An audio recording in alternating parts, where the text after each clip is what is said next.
She screamed, down, and threw herself across a dining room to shield a Mafia boss from an assassin's bullet, collapsing in his arms as blood soaked through her uniform. But in the seconds before her vision blurred, she gasped 3 words that froze the hardened crime lord in place. "He's behind you." The bullet was never the real threat. It was the distraction. And the man she just saved is staring at the gun barrel held by the one person he trusted most in the world. If you want to see how this waitress's split-second decision exposes a 15-year betrayal and pulls her into a war she never asked for, make sure to subscribe right now, because what happens next will leave you breathless. And drop a comment telling me, would you take a bullet for a stranger? It was 9:47 p.m. on a Friday night when Keisha Monroe's ordinary life ended and something darker began. Damon Cross, a man whose tailored suit and neck tattoos told 2 different stories, sat alone in the corner booth of the upscale restaurant where Keisha had been serving tables for 3 years.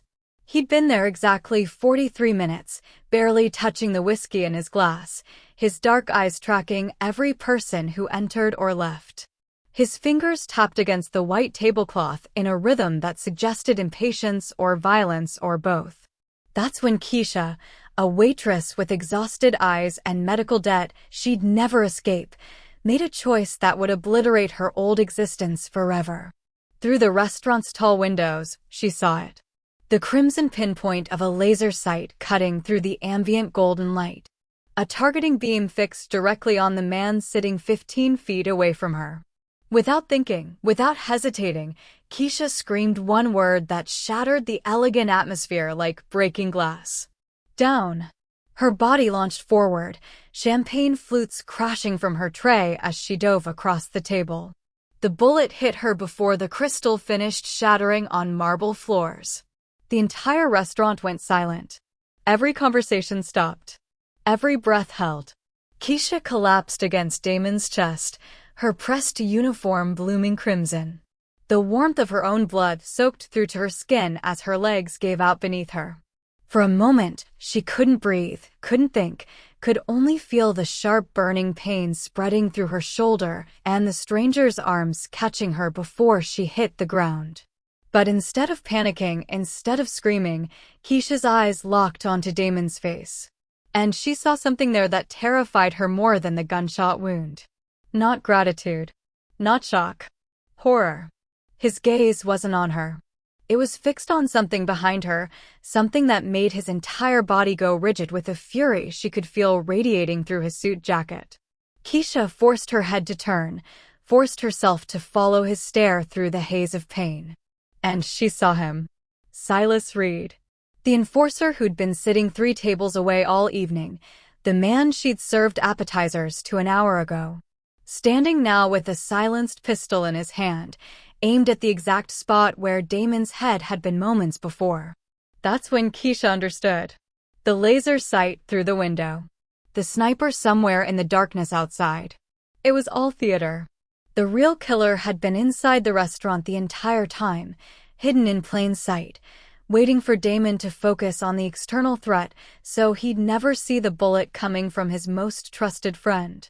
With blood filling her mouth and darkness creeping in at the edges of her vision, Keisha managed to whisper 3 words that changed everything.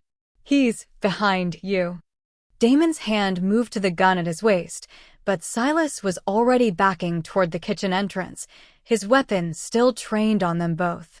For 3 eternal seconds, the 2 men stared at each other across the wreckage of shattered trust and broken glass. Then Silas smiled. Not a grin of victory, but something colder.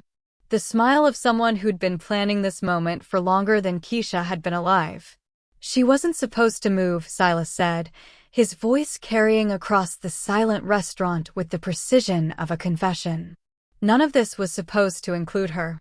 He disappeared through the kitchen doors as Damon's security team burst through the front entrance, weapons drawn. But Keisha barely registered the chaos erupting around her. Her mind was stuck on Silas's words, replaying them through the fog of shock and blood loss. None of this was supposed to include her. But it did now. And as Damon pressed his hands against her wound, as he barked orders to his men with the cold efficiency of someone used to violence. Keisha Monroe realized with absolute clarity that the woman she'd been when she walked into work tonight no longer existed. That woman had believed in small dreams and smaller mercies. That woman had thought $17 in her bank account was the worst thing that could happen to her. That woman had never stared into the eyes of a mafia boss and seen her own death reflected back, not from his hands, but from the world she'd just stumbled into by saving his life.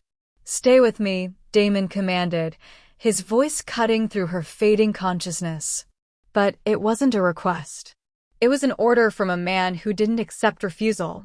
And as the golden light of the restaurant dimmed and the sound of sirens grew closer, Keisha's last coherent thought was a question that would haunt her through everything that came next. What had she just survived? And what had she just become a witness to that would make a 15-year friendship end in betrayal and bullets? The answer, she would soon discover, was worth killing for. And dying for. And in the world of Damon Cross, those two things were often the exact same price. Keisha Monroe just traded her apron for a death warrant, and the man she saved is the only one who can keep her breathing. If you're ready to see how a waitress survives a mafia civil war, hit that subscribe button right now. You won't want to miss how she turns from victim to victor. The world came back in fragments. Shouting voices. The metallic taste of blood.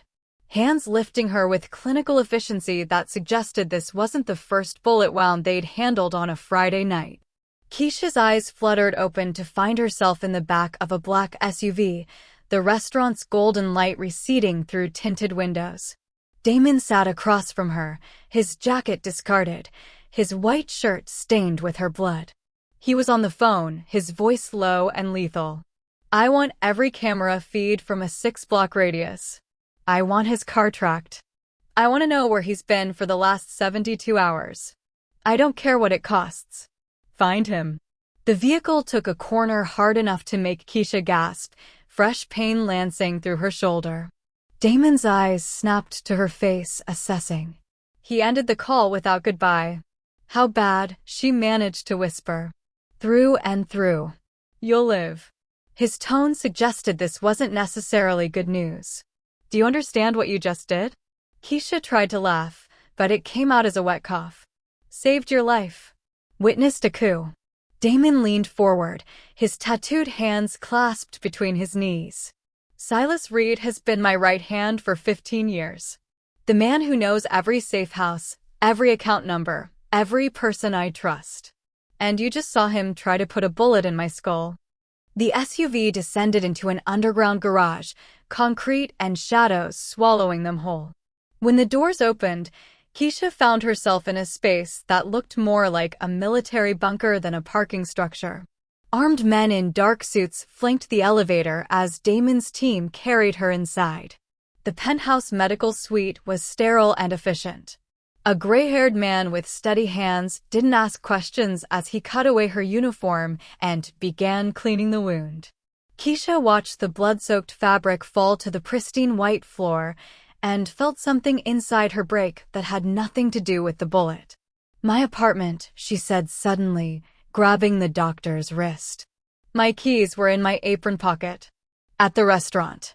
Damon appeared in her peripheral vision, a glass of whiskey in his hand that he offered to her. "Silas has known where you live for 3 weeks. We found surveillance photos. You going to work. Coming home. Shopping for groceries. There's a notation dated 4 days ago. It says, unpredictable variable. Recommend elimination before Friday execution." The whiskey burned going down, but not as much as the truth. She could never go home. That life, that small apartment with its overdue bills and empty refrigerator, belonged to a woman who no longer existed. The moment she'd thrown herself in front of that bullet, Keisha Monroe had become something else entirely. A witness. A liability. A target. And the only person who could keep her alive was the man whose world destroyed everything it touched.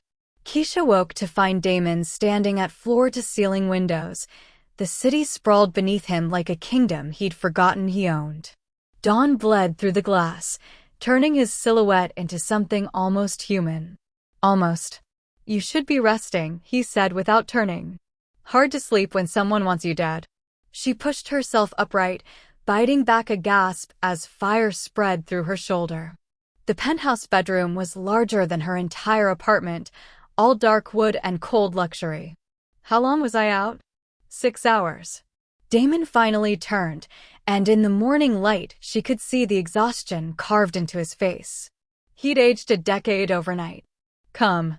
There's something you need to see." The war room was hidden behind a bookcase in his study. Screens covered 3 walls, displaying security feeds, financial transactions, and faces Keisha didn't recognize. Damon's remaining team, 4 men who looked like they ate nails for breakfast, worked in grim silence. Damon pulled up footage on the central screen. "This is from 3 months ago. Philadelphia. A restaurant, upscale like the one where Keisha had nearly died. Silas sat across from a man with silver hair and dead eyes. Victor Castellano. East Coast operations." Another clip. 2 months ago. Brooklyn. Silas with an Asian woman in an immaculate suit. Margaret Chin. She controls the ports. A third video. 6 weeks ago. Boston. This time Silas met with a bear of a man whose scarred hands suggested violence was a second language. Dmitry Volkov. Enforcer turned boss after his predecessor had an unfortunate accident. Keisha's stomach turned. "He's been building an alliance. He's been building my replacement." Damon's voice was flat, drained of emotion. 15 years. Since we were kids running numbers in Brooklyn. Every handshake, every blood oath, every time I trusted him with my life, it was all a performance. He pulled up another file, and Keisha's breath caught. Her own face stared back from a surveillance photo. Coming out of her apartment building, her uniform visible beneath her jacket. The date stamp read 3 weeks ago. Damon scrolled through more images. Her at the grocery store. Walking to the subway. Serving tables at the restaurant.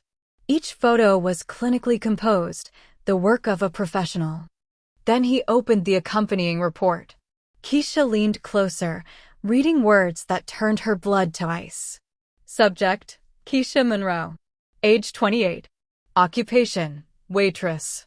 Financial status: vulnerable. Psychological profile: empathetic, impulsive, protective instincts. Assessment: unpredictable variable in target's routine. Recommendation: eliminate before Friday execution to prevent interference. "He was going to kill you first," Damon said quietly. "Not because you were a threat. Because he thought you might do exactly what you did." Keisha stared at her own face on the screen, at the clinical notation that had valued her life in a single sentence. "How did he know I would?" "He didn't. He just knew you were the kind of person who might." Damon met her eyes. "Which means he understands something about human nature that I forgot. That sometimes people do the right thing even when it destroys them." The defection started at noon. Marcus Chin, Damon's logistics coordinator for 8 years, sent a single text message: "I'm out. Don't contact me." By 1 o'clock, his entire crew had vanished, taking 3 warehouses worth of inventory with them. At 2:15, Angela Moretti called from Miami. Keisha heard the conversation through the war room's open door, watched Damon's knuckles go white around his phone. "You know me, Angie. You know I wouldn't." He stopped. Listened. "That's a lie. She's not federal. She's a goddamn waitress who took a bullet." Another pause, longer this time. When he spoke again, his voice had gone dead. "Then I hope you can live with that choice." By 3 o'clock, the evidence was everywhere. Doctored photos of Keisha meeting with men in FBI jackets. Fabricated financial records showing wire transfers from the bureau to her bank account, the same account that had held $17 yesterday. Audio recordings, clearly manipulated, of Damon ranting about conspiracies, about traitors in his organization, about purges that needed to happen. "He's a genius," one of Damon's men muttered, scrolling through the leaked files. "It's all just plausible enough." By nightfall, 3 of Damon's 5 captains had defected to Silas's new alliance. The penthouse security doubled, then tripled.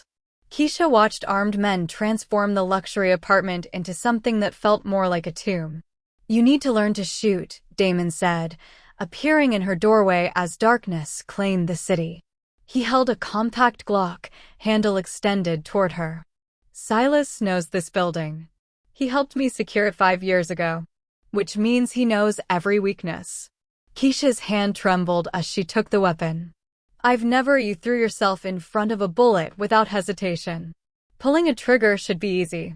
His eyes were hard, but something else flickered beneath the surface. "Guilt, maybe. Or respect. Come." The penthouse gym became a shooting range. Paper targets. Then moving targets. Damon's instructions were clipped, efficient, stripped of everything but necessity. Breathe. Squeeze, don't pull. Again. Again. Better. Hours blurred together. Her shoulder screamed with every recoil, but Keisha didn't stop. Couldn't stop. Because Silas was out there, building an army with her death warrant signed in triplicate. "Why?" she finally asked, lowering the gun. "Why protect me? You could hand me over, claim I fooled you too.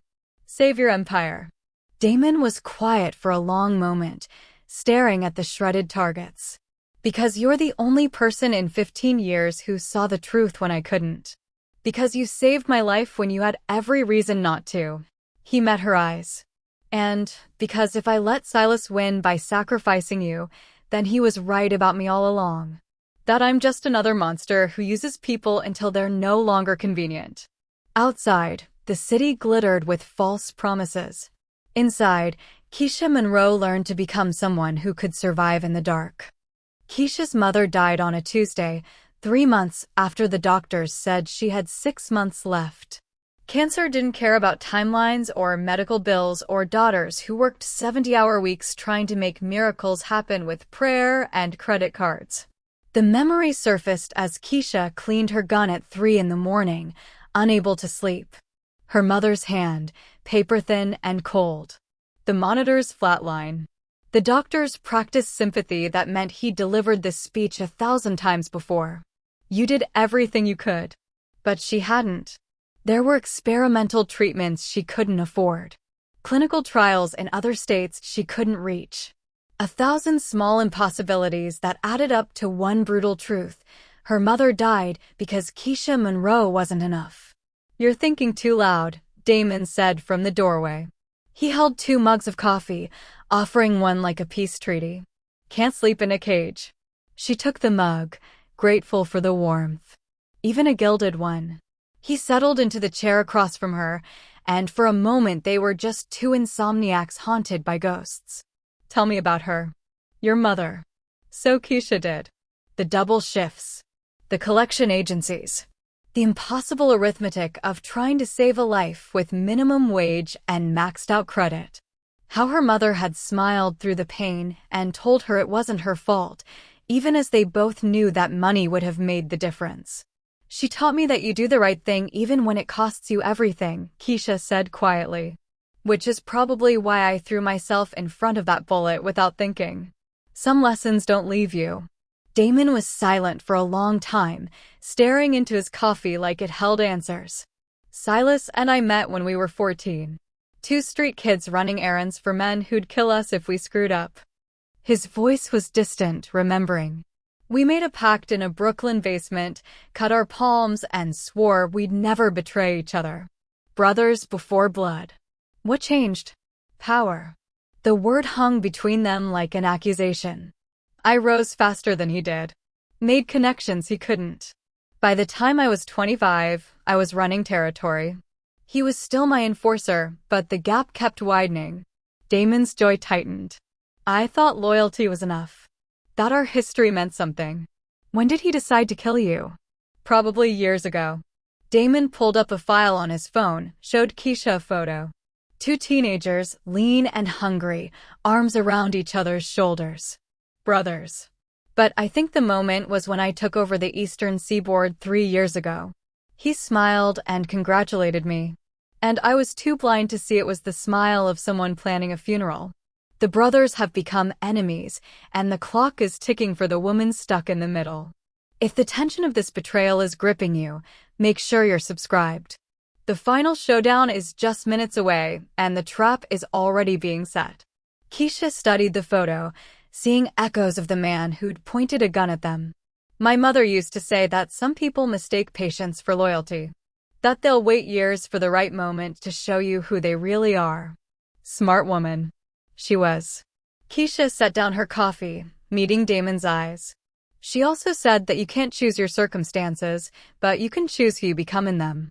That survival isn't just about staying alive, it's about staying human. Outside, dawn began its slow invasion, turning the city from shadow to gold. Two people who'd lost everything sat together in the wreckage, survivors of different wars that had led them to the same battlefield. And somewhere out there, Silas Reed was planning his next move. The message came through an encrypted channel at dawn on the fifth day. Silas's voice, smooth as silk over broken glass, filled the war room. Damon, we need to talk. No more bloodshed. No more defections. Just two old friends finding a civilized solution. A pause calculated for maximum impact. The restaurant where it started. Tomorrow at midnight. Come alone, and we can end this before the entire eastern seaboard burns. Damon deleted the message without responding, but Keisha saw the calculation in his eyes. The math of impossible choices. You can't seriously be considering it, Marcus, one of the two remaining loyalists said, his voice tight with disbelief. I'm losing 3 people a day. Damon's hands were flat on the table, steady despite the war collapsing around him. By next week, I'll have no organization left to protect. It's a trap, Keisha said quietly. He wants you exposed. Vulnerable. Of course it's a trap. Damon's smile was bitter. But I'm running out of options. Silas has poisoned every well. The families believe his lies. My own people think I've lost my mind. He met her eyes. And they think you're the federal informant who pushed me over the edge. Keisha had been watching the patterns for 5 days. The defections. The leaked evidence. The systematic dismantling of everything Damon had built. Silas was methodical, but there was something personal in it. Something that went beyond strategy. He's not just destroying your empire, she said slowly, pieces clicking together. He's destroying your credibility. Making you look paranoid and weak before he kills you. She stood, ignoring the pull of her healing shoulder. Which means he needs an audience. Witnesses who can confirm that Damon Cross went down like a desperate animal. Where are you going with this? Keisha turned to face the room. He wants me dead because I saw his betrayal. But more than that, I represent his one mistake, the variable he didn't account for. His ego won't let that stand. She looked at Damon. So we give him what he wants. Me? Absolutely not. Listen. Keisha's voice cut through his objection. You go to that meeting, you're walking into a firing squad. But if I'm there, the federal informant who fooled you, it validates his narrative. He'll want to handle me personally, prove he was right about the threat I posed. Marcus shook his head. That's suicide. No, it's bait. Keisha pulled up the restaurant schematics on the main screen. He thinks I'm a terrified waitress playing dress-up with a gun. He doesn't know I've spent 5 days learning to think like someone who wants to survive. She traced potential positions, sight lines, exits. We don't spring his trap. We build a better one inside it. Damon studied her for a long moment, and she saw the exact second he understood. This wasn't the woman who'd served him champagne a week ago. That woman had died when she took the bullet. You're sure about this? Keisha thought of her mother. Of $17 and impossible choices. Of becoming someone she'd never imagined because the alternative was letting monsters win. I'm sure. The restaurant looked like a mausoleum at midnight. Police tapes still crossed the entrance where Keisha had nearly died a week ago. Shattered glass crunched under her feet as she pushed through the door, wearing a uniform identical to the one she'd bled through. The wire taped against her ribs felt like a second heartbeat. She stood in the center of the dining room, alone under emergency lighting that cast everything in sickly yellow. Waiting. Silas arrived exactly on time, flanked by 8 men she didn't recognize.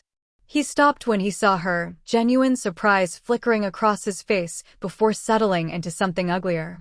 The famous waitress. He smiled, gesturing for his men to spread out. I have to admit, I didn't think you'd have the spine to show up. Funny. I could say the same about you. Keisha's voice was steady, even as her pulse hammered. 15 years playing the loyal dog, waiting for your moment. Careful, girl. You're out of your depth. Am I? She took a step forward. Where's Damon? I thought this was supposed to be a civilized negotiation between old friends. Silas's laugh was cold. Damon's finished. He just doesn't know it yet. But you're the loose end I should have tied up 3 weeks ago. He pulled his gun with practiced ease. Tell me, was it worth it? Playing hero for a man who destroys everything it touches. At least he doesn't hide behind lies. Keisha's hand moved to the Glock tucked at her back. At least he owns what he is. Touching. Silas raised his weapon. Any last words for the wire you're wearing? The restaurant exploded into chaos. Damon's team breached from 3 directions simultaneously. Windows shattered. Tables splintered under gunfire. Keisha dove behind the bar as bullets tore through the space where she'd been standing, her training overriding terror. But Silas had come prepared. His reinforcements poured through the kitchen, not just his men, but soldiers from the Castellano, Volkov, and Chin families. The alliance he'd built to replace Damon, all here to witness the final execution. Except they were also hearing every word through the wire's open channel. Keisha rose from cover, fired twice. One of Silas's men went down. She moved through the carnage like she'd been doing this for years instead of days, muscle memory and desperation driving each step. 15 years playing the loyal dog. Silas's own words echoed through the speakers Damon's team had planted. Waiting for your moment. Victor Castellano's voice cut through the gunfire, sharp and lethal. Cease fire. The shooting stopped. In the sudden silence, Silas stood frozen, understanding flooding his face. He'd been so focused on the trap he'd set, he hadn't seen the one closing around him. Margaret Chin stepped from the shadows, her face carved from ice. You said Damon was paranoid. That he'd turned on his own people without cause. She gestured to the speakers. That sounded remarkably like a confession of betrayal. It's not, she manipulated. We heard what we heard.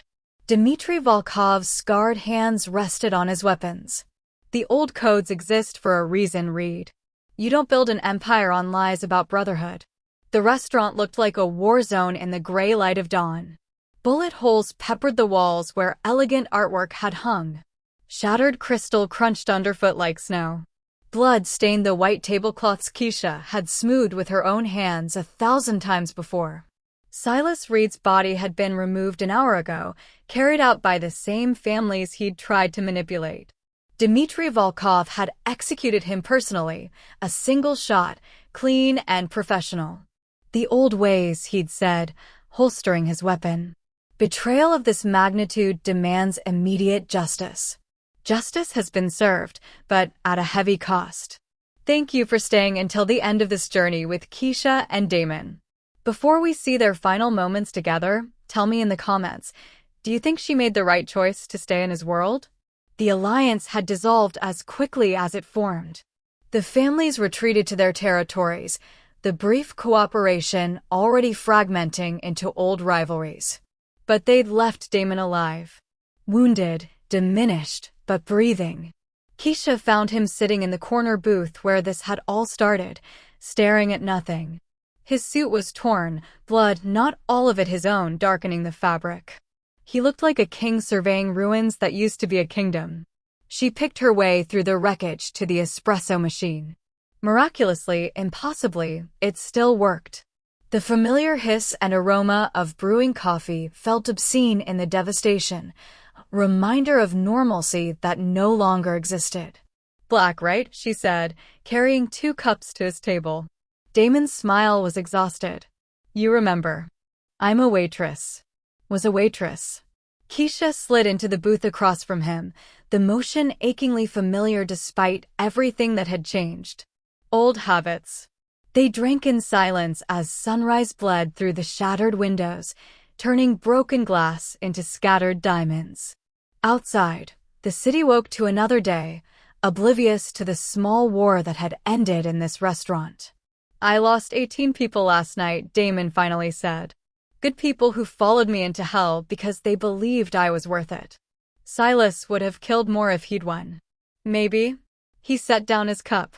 Half my organization is gone. The other half is held together by fear and the family's temporary respect for the old codes. I'm building from rubble. So am I. Keisha looked at her hands. They didn't shake anymore. A week ago, they'd trembled serving champagne. Now they were steady after pulling a trigger. I can't go back to who I was. That woman died the moment I threw myself in front of your bullet. I'm sorry. Don't be. She met his eyes. She was small. Invisible. Spent her whole life making herself less so other people could feel like more. Keisha gestured to the ruins around them. This is hell, but at least I'm not invisible anymore. Damon studied her, and she saw recognition there. Not gratitude, not debt, but something harder to name. Kinship, maybe. The bond of people who'd walked through fire and came out the other side transformed. What now? He asked. Keisha thought about her mother's empty apartment. Her $17 bank account that no longer existed. The life she'd been clinging to like a drowning woman to driftwood. All of it was gone, burned away in gunfire and blood. Now, she picked up her coffee, tasted the bitter familiarity. Now we survive. Build something new from the wreckage. Figure out what comes next. Together. It wasn't a romantic question. It was something rawer than that. A recognition that they'd become each other's witness, bound not by love or debt, but by the simple fact that they'd chosen to stand when running would have saved them both. Together, Keisha confirmed.